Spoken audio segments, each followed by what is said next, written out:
The testaments of the 12 patriarchs. The copy of the testament of Reuben, even the commands which he gave his sons before he died in the 125th year of his life. 2 years after the death of Joseph his brother, when Reuben fell ill, his sons and his sons' sons were gathered together to visit him.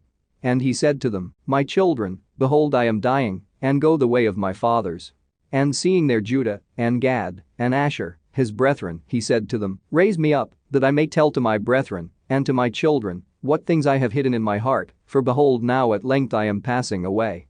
And he arose and kissed them, and said unto them, "Hear, my brethren, and ye, my children, give ear to Reuben your father in the commands which I give unto you. And behold I call to witness against you this day the God of heaven, that ye walk not in the sins of youth and fornication, wherein I was poured out, and defiled the bed of my father Jacob. And I tell you, that he smote me with a sore plague in my loins for 7 months. And had not my father Jacob prayed for me to the Lord would have destroyed me. For I was 30 years old when I wrought the evil thing before the Lord, and for 7 months I was sick unto death. And after this, I repented with set purpose of my soul for 7 years before the Lord. And wine and strong drink I drank not, and flesh entered not into my mouth, and I eat no pleasant food, but I mourned over my sin, for it was great, such as had not been in Israel. And now hear me, my children, what things I saw concerning the 7 spirits of deceit, when I repented. 7 spirits therefore are appointed against man, and they are the leaders in the works of youth. And 7 other spirits are given to him at his creation, that through them should be done every work of man. The first is the spirit of life, with which the constitution of man is created. The second is the sense of sight, with which ariseth desire.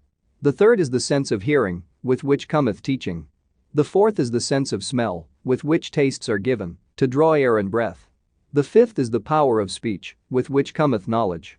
The sixth is the sense of taste, with which cometh the eating of meats and drinks, and by it strength is produced, for in food is the foundation of strength.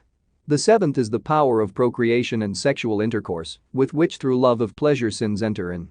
Wherefore it is the last in order of creation, and the first in that of youth, because it is filled with ignorance, and leadeth the youth as a blind man to a pit, and as a beast to a precipice. Besides all these there is an 8th spirit of sleep, with which is brought about the trance of nature in the image of death. With these spirits are mingled the spirits of error.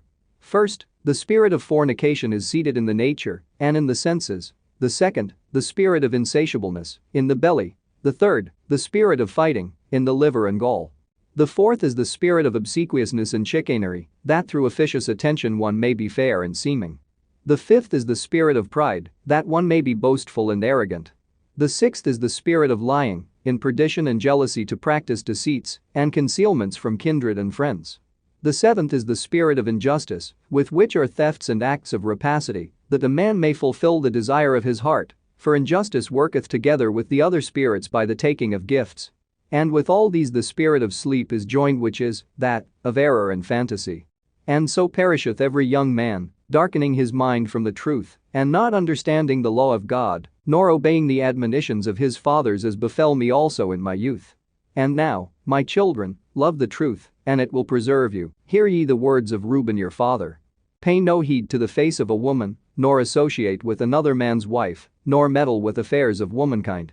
For had I not seen Bilhah bathing in a covered place, I had not fallen into this great iniquity. For my mind taking in the thought of the woman's nakedness suffered me not to sleep until I had wrought the abominable thing. For while Jacob our father had gone to Isaac his father, when we were in Eder, near to Ephrath in Bethlehem, Bilhah became drunk, and was asleep uncovered in her chamber. Having therefore gone in and beheld nakedness, I wrought the impiety without her perceiving it, and leaving her sleeping I departed. And forthwith an angel of God revealed to my father concerning my impiety, and he came and mourned over me, and touched her no more. Pay no heed, therefore, my children, to the beauty of women, nor set your mind on their affairs, but walk in singleness of heart in the fear of the Lord. And expend labor on good works, and on study, and on your flocks, until the Lord give you a wife, whom he will, that ye suffer not as I did. For until my father's death I had not boldness to look in his face, or to speak to any of my brethren, because of the reproach. Even until now my conscience causeth me anguish on account of my impiety. And yet my father comforted me much, and prayed for me unto the Lord, that the anger of the Lord might pass from me, even as the Lord showed. And thenceforth until now I have been on my guard and sinned not. Therefore, My children, I say unto you, observe all things whatsoever I command you, and ye shall not sin. For a pit unto the soul is the sin of fornication, separating it from God, and bringing it near to idols, because it deceiveth the mind and understanding, and leadeth young men into Hades before their time. For many hath fornication destroyed, because, though a man be old or noble, or rich or poor, he bringeth reproach upon himself with the sons of men and derision with Beliar. For ye heard regarding Joseph, how he guarded himself from a woman, and purged his thoughts from all fornication, and found favor in the sight of God and men. For the Egyptian woman did many things unto him, and summoned magicians, and offered him love potions, but the purpose of his soul admitted no evil desire. Therefore the God of your fathers delivered him from every evil, and hidden death. For if fornication overcomes not your mind, neither can Beliar overcome you.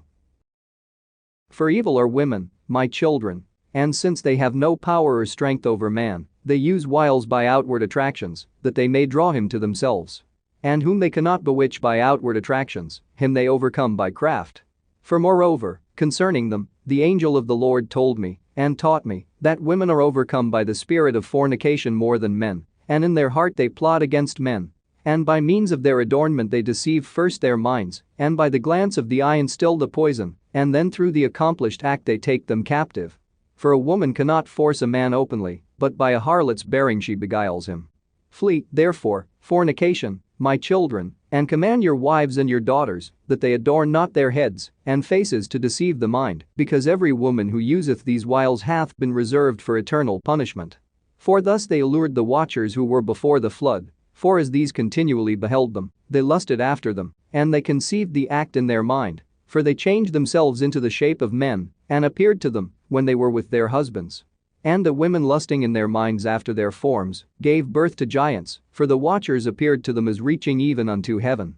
Beware, therefore, of fornication, and if you wish to be pure in mind, guard your senses from every woman.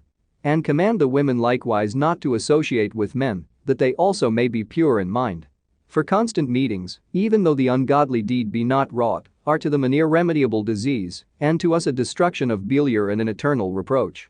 For in fornication there is neither understanding nor godliness, and all jealousy dwelleth in the lust thereof.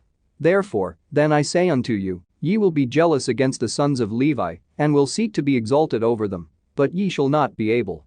For God will avenge them, and ye shall die by an evil death. For to Levi God gave the sovereignty, and to Judah with him, and to me also, and to Dan and Joseph, that we should be for rulers. Therefore I command you to hearken to Levi, because he shall know the law of the Lord, and shall give ordinances for judgment, and shall sacrifice for all Israel until the consummation of the times, as the anointed high priest, of whom the Lord spake. I adjure you by the God of heaven, to do truth each one unto his neighbor, and to entertain love each one for his brother. And draw ye near to Levi in humbleness of heart, that ye may receive a blessing from his mouth. For he shall bless Israel and Judah, because him hath the Lord chosen to be king over all the nation. And bow down before his seed, for on our behalf it will die in wars visible and invisible, and will be among you an eternal king. And Reuben died, having given these commands to his sons. And they placed him in a coffin until they carried him up from Egypt, and buried him in Hebron in the cave where his father was.